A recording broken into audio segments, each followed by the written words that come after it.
நான் ஜெர்மனியில் என்னோட கரியரை செட் பண்ணணும்னு நினைக்கிறேன். ஆனால் ஸ்டூடெண்ட்டாக வர்றது பெட்டரா இல்லை டேரெக்டாக வேலை தேடி வர்றது பெட்டரா, எது பெஸ்ட் ஆப்ஷன்? இது ரீசெண்ட் டைம்ஸில் நிறைய பேர் எங்கிட்ட கேட்குற கொஸ்டின். இது கம்ப்ளீட்லி என்னோட பெர்ஸ்பெக்டிவ். நீங்கள் இங்கே ஜாப் தேடி டேரெக்டாக வரணும்னா ஆப்பர்ச்சுனிட்டி கார்டு விசாலாக வரணும். அது வந்து ஒரு பாயிண்ட் பேஸ் சிஸ்டம். ஸோ நீங்கள் ஒரு மினிமம் பாயிண்ட்ஸ் கிளியர் பண்ண முடிஞ்சது அப்படின்னா you have the eligibility to come. But eligibility இருக்குங்கிறதுனால டெஃபினட்டாக வேலை கிடைக்கணுங்கிறது கிடையாது. அதை கண்டிப்பாக ஞாபகம் வச்சுக்கோங்க. ஆப்பர்ச்சுனிட்டி கார்டு விசாங்கிறது உங்களுக்கு 1 இயர் இருக்கும். நீங்கள் ஜெர்மனியில் வந்து தங்கி 1 வருஷம் வேலை தேடலாம். அந்த டைமில் 20 hours a weekங்கிற மாதிரி நீங்கள் பார்ட் டைம் ஜாப் பண்ணிக்கலாம். ஆனா இங்க நீங்க கவனிச்சுக்க வேண்டிய ஒரு விஷயம் என்னன்னா, இது இன்ட்ரோடியூஸ் பண்ணி ஒரு 1.5 years தான் ஆகுது. நிறைய பேர் இந்தியால இருந்து வந்திருக்காங்க இங்க. ஆனா சக்சஸ் ரேட்னு பாத்தீங்கன்னா கம்பேரிட்டிவ்லி ரொம்ப கம்மி தான். நீங்க இந்தியால இருந்து இந்த விசால கிளம்பி வரணும்னா டெஃபினட்டா இப்ப நீங்க செஞ்சுட்டு இருக்கிற ஜாபை குவிட் பண்ணிட்டு தான் வர மாதிரி இருக்கும். சோ உங்களுக்கு அதுக்கான ஃபினான்ஷியல் பேக்கப் நீங்க ரெடி பண்ணிருக்கீங்களாங்கிறத யோசிச்சுட்டு அப்புறம் முடிவெடுங்க. இந்த 1 வருஷங்கிற டைம் ஃப்ரேமே என்ன பொறுத்த வரைக்கும் ஓரளவுக்கு சேலஞ்சிங்கான டைம் ஃப்ரேம் தான். ஏன்னா அதுக்குள்ள நீங்க நிறைய பேரோட இன்டெகிரேட் ஆகணும், லாங்குவேஜ் கத்துக்கணும், சக்சஸ்ஃபுல்லா ஜாப் அப்ளிகேஷன்ஸ் போட்டு இன்டர்வியூ அட்டெண்ட் பண்ணி ஜாபும் வாங்கணும். 1 இயர்னு யோசிக்காதீங்க. அது நிஜமாலே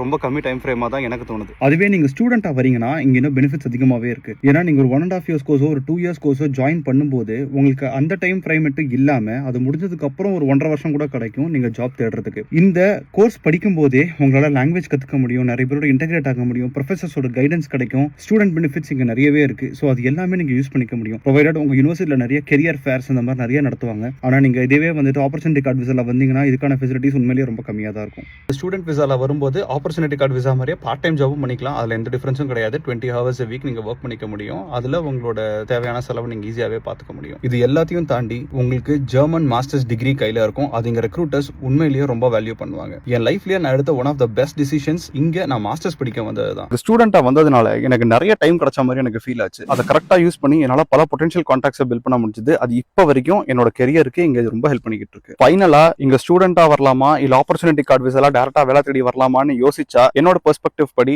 நான் ஸ்டூடெண்டா தான் வர யோசிப்பேன். ஏன்னா அது வந்துட்டு ஒரு ஸ்லோ க்ரோத்தா இருந்தாலும் ஒரு steady growth and minimum level of ஒரு அஷூரன்ஸ் இருக்கு, ஒரு ஜாப் கிடைக்கும்னுட்டு. ஆனா ஆப்பர்ச்சுனிட்டி கார்டு விசால நிறைய பேர் ஜெர்மன் லாங்குவேஜ் தெரியாம இங்க வந்துட்டு பயங்கரமா சஃபர் ஆகுறாங்க அண்ட் இந்த கல்ச்சரோட இன்டெகிரேட் ஆகிறதுக்கு ரொம்ப கஷ்டமா ஃபீல் பண்றாங்க. ஸோ டெஃபினட்டா ஒரு அப்பர் ஹேண்ட் வந்துட்டு என்ன பொறுத்த வரைக்கும் ஸ்டடி விசால வர்றது தான் ஆல் தி பெஸ்ட்.